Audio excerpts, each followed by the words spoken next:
bienvenue ici pour découvrir ou redécouvrir la seconde vague des jouets maîtres de l'univers Origin.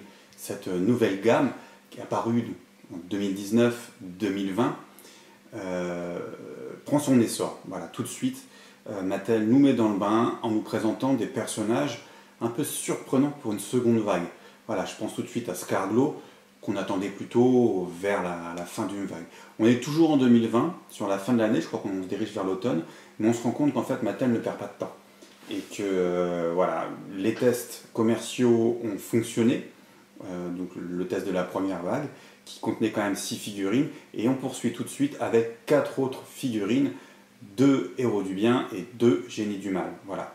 Des protagonistes pour 2 d'entre eux, et des personnages un peu plus éloignés, qu'on voit moins souvent pour les 2 autres. Donc alors les protagonistes sont bien sûr Orko, pour la partie des génies du bien, et l'autre, pour les génies du mal, ça va être le Tropjo, Dantos. Voilà, donc ça c'était vraiment des personnages très récurrents dans le dessin animé vintage et dans les premières figurines.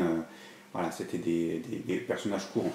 Ceux qu'on attendait moins, dans cette vague, ça va être Mascor, qui aurait très bien pu être un autre personnage comme Stratos ou je sais pas, Bélios, des personnages un peu plus courants. Mais là, on s'éloigne un petit peu, du coup, on part directement sur Mascor, qui était un des jouets favoris des enfants à l'époque, puisqu'il avait la possibilité d'avoir 3 visages en un, en fait. Voilà. Celui qui est vraiment la grande surprise de cette seconde vague, c'est le fameux Scarglaw, Spectra en français. Et là, je pense qu'en fait, là, il y a du génie marketing, en fait, simplement, puisque c'est sa première réédition en format 5/5, comme Mascor d'ailleurs. Et voilà, les fans, du coup, ils ont faim. Il y a eu plein de rééditions, c'est vrai, mais pas de ce format-là. Voilà, en commémoratif début 2000, ces 2 personnages n'ont pas été réédités, ces 2-là, oui. Après, les gammes classiques ne sont pas en format 5.5. Derrière ça, il y a eu la gamme de chez Super 7, les Neo Vintage. Ces personnages-là ont été réédités, ceux-là, non. Du coup, je pense que Mattel a voulu miser sur une demande, en fait, sur un désir réel de posséder ces personnages-là, surtout Scarglaw, qui est un personnage quand même, pour le vintage, assez cher. Voilà. Mascor étant assez courant, Scarglaw c'est plutôt une figurine assez chère, surtout s'il est complet avec la cape qui dans la partie vintage était en tissu, souvent abîmée, dégradée, et sa hallebarde qui était quant à elle perdue. Voilà. La barde aux dernières nouvelles, enfin j'ai vu des prix, j'en parlerai plus tard, extrêmement cher. Donc là je vous invite à poursuivre cette vidéo avec moi. Et on va regarder ensemble les blisters en détail. Commençons par regarder notre ami Orko, un favori des fans, vraiment un des personnages clés, un des personnages les plus importants dans le dessin animé. Et là, Mattel nous fait vraiment plaisir puisqu'il a vraiment une sculpture.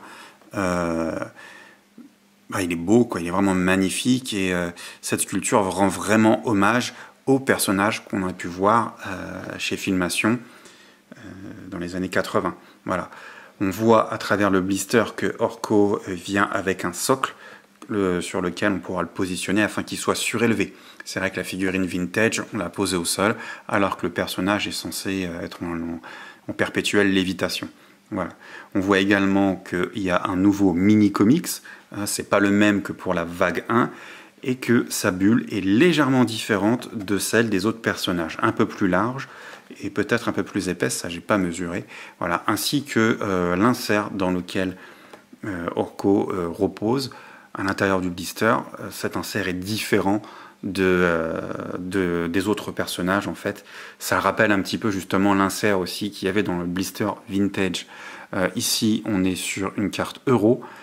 Donc il n'y a pas de logo particulier en dehors de la mention plus 6 pour l'âge en fait des personnages. Son nom est bien entendu en capitale d'imprimerie et on a un pop qui indique qu'il y a une bande dessinée incluse. On fait référence là aux mini comics. comme pour la vague 1, le logo Mattel est sur un fond blanc. Voilà. Et puis on bénéficie également du même design que sur la carte, que sur les cartes de la première vague. Voilà. L'arrière du blister, on va découvrir une fois encore un cardback art absolument magnifique, sur lequel se trouve Maître d'Armes et Orko, bien entendu, hein, il s'agit de lui, en train d'affronter Beastman. Donc deux personnages de la vague 1 pour accompagner Orko. Beastman là, voilà, prend un vilain tour de la part d'Orko, un seau d'eau sur le visage. L'illustration est vraiment magnifiquement faite. Et on voit aussi clairement que c'est du travail informatique. Voilà.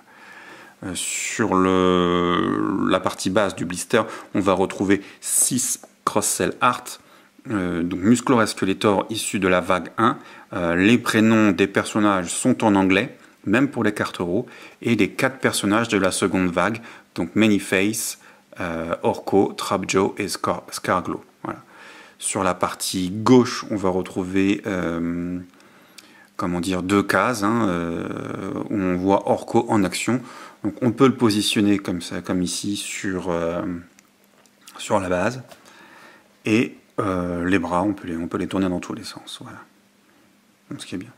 La dernière partie du blister se trouve en fait dédiée comme d'habitude aux mentions légales de la communauté européenne et de l'Angleterre, ainsi qu'un énorme sticker, non même pas, c'est pas un sticker. Bon, puis on va avoir également le code barre évidemment et des numéros de série. Voilà, GN84. Hop.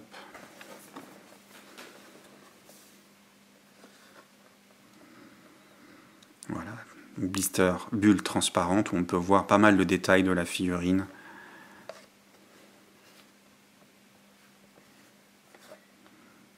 Non, très beau.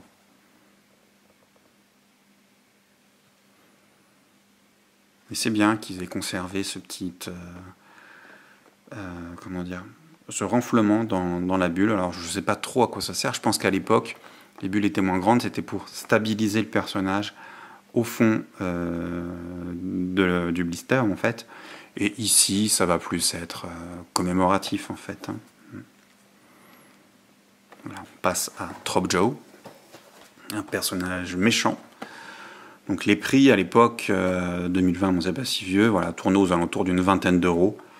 Le mien, celui-ci, provient de Heroes Sanctuary à Reims. Voilà. Donc c'est pas souvent, mais quand il est propre, le prix, qui gêne pas, qui n'abîme pas le blister, je le conserve. Enfin, si c'est un blister que j'ai décidé de garder scellé. Ici, le mini-comics est le même. De toute façon, on va le voir, hein, c'est le même pour les 4 personnages.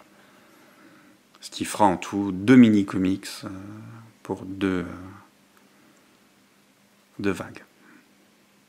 Comme le personnage vintage, Trapjaw bénéficie de nouvelles jambes, d'une ceinture à part entière, pour vraiment refléter au mieux le personnage issu du dessin animé.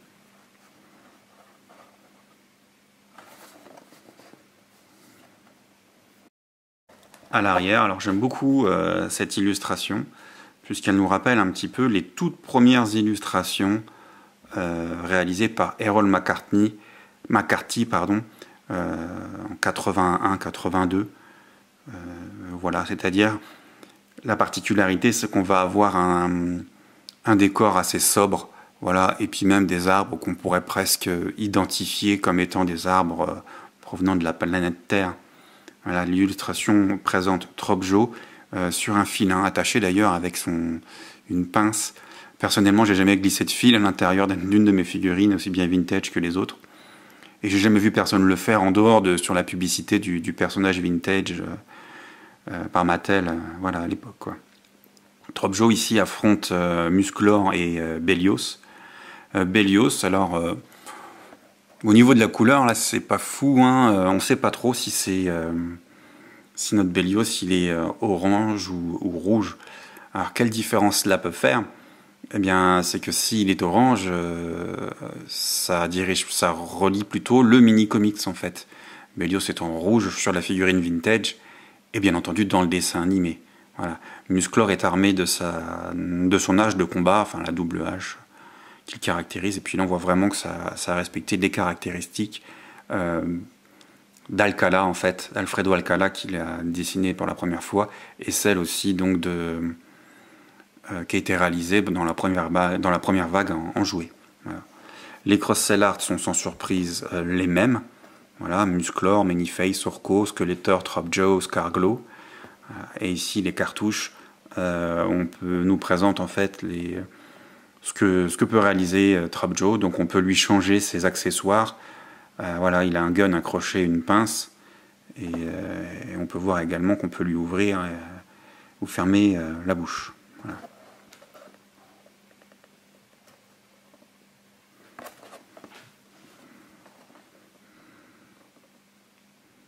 Numéro de série aussi sur le talon. Sur les pieds, pardon. Le talon, lui, c'est une ouverture. On la voit difficilement, là, à la caméra. Mais il y a cet orifice qui permet de le planter sur un picot. Des plaques type Hasbro G.I. Joe ou tout simplement des playsets à venir. Voilà. Un beau blister. Manyface Mascor. Donc Master of the Universe. On aime voir ce nom. Voilà. Alors ici, Manyfaces, la particularité qu'ont les blisters de Mascor, c'est qu'en fait, c'est pas une variante, mais le blister peut présenter les personnages avec soit son visage robot, soit son visage monstre. Et ici, bien entendu, c'est le visage humain. Donc là, on découvre des couleurs du personnage qui rappellent la présentation du personnage dans le dessin animé. On voit son gun derrière, son arme, qui est dans un châssis en plastique. Voilà. Sur les autres, c'était pas trop perceptible. Orko n'ayant pas d'arme, il a juste un socle. Et Trapjaw, lui, c'est deux autres accessoires qui sont vraiment dissimulés derrière l'insert. Ils sont à peine perceptibles sur le blister. Voilà. On voit aussi que ces figurines-là sont harnachées avec voilà, au niveau du coude, c'est un élastique transparent. C'est bien, c'est très discret. Ça ne laisse aucune marque sur le personnage. Moi, je les conserve. Ceux qui suivent la chaîne savent pourquoi. Voilà, et on voit vraiment si bien le mini-comics qui est derrière. Étrangement, on dirait qu'il y a deux Orko séparés par Musclor. Voilà, ce dernier, certainement perplexe de la situation. La carte back art. On va trouver une désignation française, hein, l'illustration de la carte arrière. Présente justement donc Mascor en deux fois. Comme s'il y avait deux personnages, mais non, il s'est déplacé, il a changé de visage. Alors d'un côté, on a le Mascor, l'acteur, hein, puisqu'il ne faut pas oublier que dans le background du personnage, c'est un acteur. Derrière lui se trouve le roi et la reine, Marlena et Randor. Puis, justement, Orko et Teela, deux personnages déjà sortis. Voilà. Ici, de l'autre côté, peut-être bien un petit morceau de Musclor, je ne sais pas. L'autre Masclor, donc il s'est changé, il est très agressif. Là, il a mis son visage de monstre et il semble affronter Skeletor et son épée. Voilà.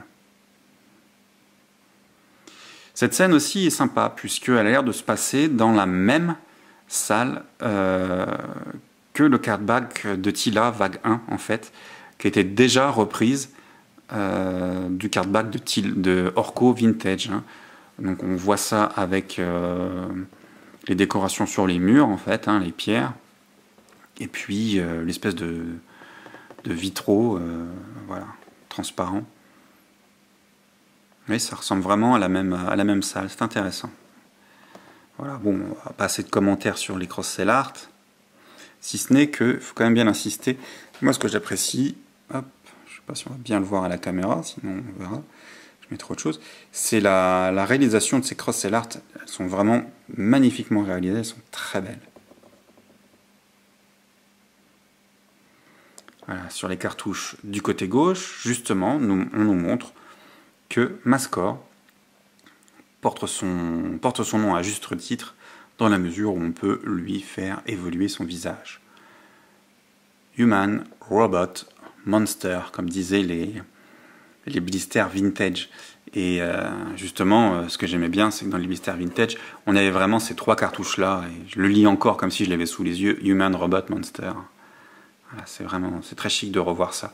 Du coup, les modalités, comment dire, ont été légèrement adaptées, hein, puisque l'agencement de la carte n'est pas la même que sur les autres, dans la mesure où il y a un cartouche ici supplémentaire. Voilà.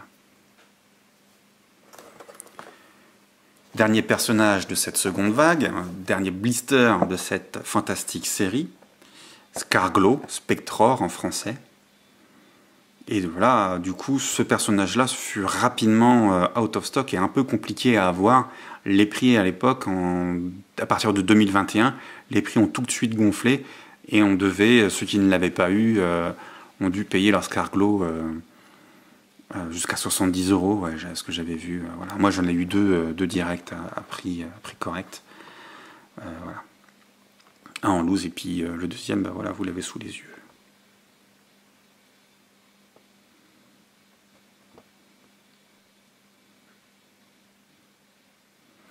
Alors, à partir d'ici, on peut se rendre compte d'une différence fondamentale avec le personnage d'origine. Hein. Quand je dis d'origine, je parle du vintage. C'est qu'ici, la cape, on la voit tout de suite, est en plastique. Voilà. La cape n'est plus en tissu vinyle comme à l'époque. Voilà. Du coup, le personnage masque bien la BD derrière, il n'y a pas de souci. Et on peut voir également en vert pomme, vert pomme, ouais, le presque fluorescent, la hallebarde qui est encore derrière l'insert, bien attachée.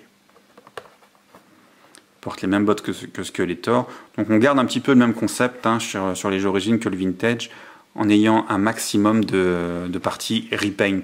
Voilà, on utilise les mêmes bras ou les mêmes jambes pour la plupart des personnages, pour faire des économies, tout simplement, des économies de moulage. Hein. Voilà, mais il est très beau et le visage est très représentatif du personnage vintage qu'on a pu avoir dans les années 80.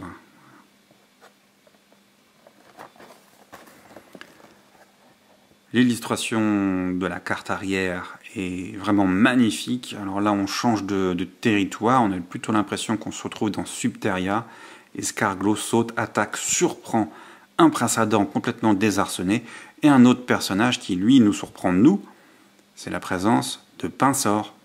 Voilà, Clamchamp en anglais, qui est un personnage tout comme Scarglaw, fin vague. Hein, je crois que c'est la 6e vague, donc on doit être en 86. Et du coup, voilà, là, je pense que c'est à partir de ce moment-là que les fans ont commencé à se dire, est-ce qu'on teaserait pas un peu? Est-ce qu'il n'y aurait pas que des easter eggs dans ces card back art? Est-ce qu'on teaserait pas un peu les personnages ou les choses qui vont sortir? Dans la vague 1, on n'avait pas ce genre de choses, sauf sur le card back de Maître d'Armes. Et encore, on avait juste l'ombre du Landshark, les dents. Il fallait le deviner, ça. Il fallait vraiment se rendre compte de ça. Et ça n'annonçait pas vraiment la figurine. Voilà. Ici, donc, les cartouches nous montrent une des particularités, la particularité qui a rendu le personnage aussi populaire chez les fans, c'est qu'en fait, il est phosphorescent. Donc, on agite un petit peu les molécules en le mettant au soleil ou devant une lampe. Et puis, derrière ça, on éteint la lumière et Scarglaw brille dans le noir. Voilà. Et ça, c'est absolument génial. Je crois que tout collectionneur de jouets, quelle que soit la gamme, on a tous tendance à dire que les jouets phosphorescents sont les plus cool.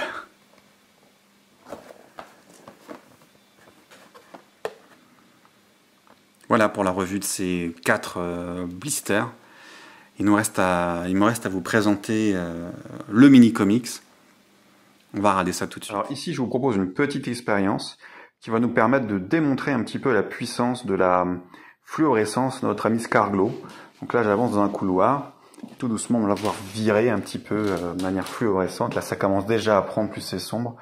Jusqu'à l'instant, on va se retrouver dans la pénombre. Waouh! et même dans le noir. Et là, en plus, l'animal est encore en sa cage, en blister. Donc c'est vraiment bravo à Mattel pour une telle perfection dans la conception. Et là, voilà, quand on se met entre les deux, c'est vraiment c'est top. On est parti pour vous présenter ce mini comics. Alors moi je les range, comme vous le savez, dans ma fabuleuse boîte.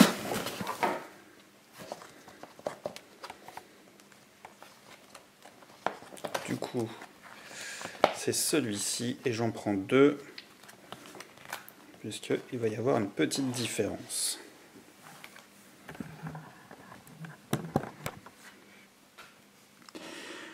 Double Trouble, double problème. Ah oui, effectivement, s'il y a deux Orco, on risque d'avoir un petit peu quelques surprises. Voilà. Comme je disais, on a un Musclor qui est surpris, qui a l'air agacé ici, aux mains avec deux Orcos en train de se battre en fait. Voilà, dont l'un d'eux n'a pas tout à fait le même visage, il a l'air un peu plus patibulaire, si j'ose dire. Voilà. À l'arrière, le château des sombres. Voilà. Le deuxième mini-comics, c'est exactement le même, sauf qu'il n'y a pas le titre Double Trouble. Là, voilà, les fans savent pourquoi.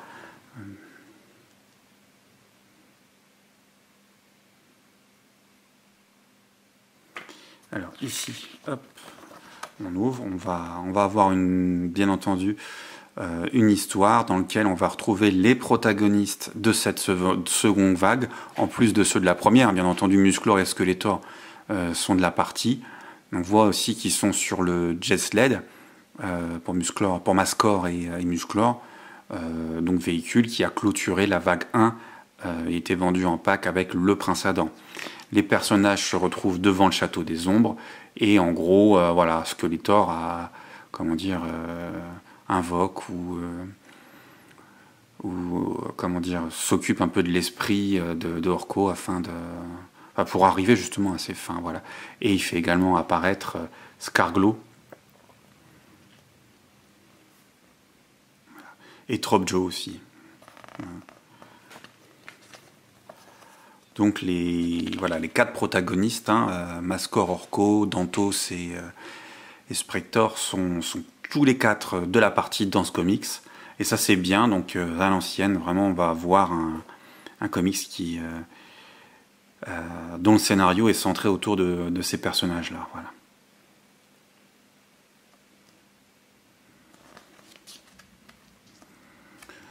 Au niveau du scénario, c'est pas fifou, comme je disais, ça à peine plus élaboré que le premier mini-comics. On voit au niveau des dessins, je suis désolé pour ceux qui l'ont fait, je pense pas qu'ils parlent pas français, mais je trouve qu'on est... c'est trop digitalisé pour moi, ça se voit, ça se sent. Alors c'est sûr que dans les comics vintage, on n'a pas toujours eu des super dessinateurs, même Bruce Timm, lorsqu'il a pris le plein sauce. Bruce Timm, pour ceux qui ne connaissent pas, c'est un grand ponte de chez DC Comics. Il n'a pas fait il a pas fait son meilleur boulot chez les maîtres de l'univers, mais on a aussi des grands artistes. Évidemment, je pense à Alcala, je pense le plus grand artiste qui a travaillé sur la gamme. Et voilà, là, mine de rien, on est 40 ans plus tard et le travail n'est pas mieux, quoi. Donc c'est un petit peu dommage. C'est bien, mais voilà, c'est un petit peu dommage. L'arrière la quatrième de couverture de ce comics présente une nouvelle fois les cross-cell art de cette vague, en plus de ceux de Musclor et Skeletor. Pour la version US, ici, on a quand même la mention Heroic Warrior et Evil Warrior. Et puis, donc, on va avoir des sous-titres en dessous de chaque nom. Voilà. Heroic Human Robot Monster, Heroic Court Magician, Evil Armed for Combat pour Tropjo, et puis enfin Evil Ghost of Skeletor, le fantôme méchant de Skeletor. Et on a aussi ce logo New 420 qui nous rappelle en fait que c'est sorti en 2020. Ils auraient même pu le laisser pour Musclor et Skeletor, puisque même si à l'époque ils étaient plus nouveaux, c'était quand même de la même année. Voilà. La quatrième de couverture de la version Euro est beaucoup plus dénaturée en fait. Voilà, il n'y a aucune mention. On a juste les cross-cell art et bien entendu l'intérieur de la BD. Il n'y a aucune bulle. Voilà. Donc tout ça, hein, c'est évidemment pour des raisons économiques. Mais je pense qu'ils auront fait encore plus d'économies en laissant des versions US pour le monde entier. Et puis voilà. Soit dit en passant, moi j'ai fait beaucoup d'échanges de ces versions sans les bulles, justement, ces versions euro, contre des versions US, voilà, parce que les collectionneurs veulent, comme moi d'ailleurs, les deux versions. Voilà. Au final, c'est quand même un mini-comics sympa, plutôt réussi, qui accompagne parfaitement cette gamme, qui est une belle réussite aussi. Voilà. Je vous remercie d'avoir suivi cette présentation de la seconde vague de la gamme maître de l'univers Origins. Et maintenant, je vous invite à suivre les vidéos de ces personnages, donc des reviews une par une, en explorant les personnages en loose. À très vite.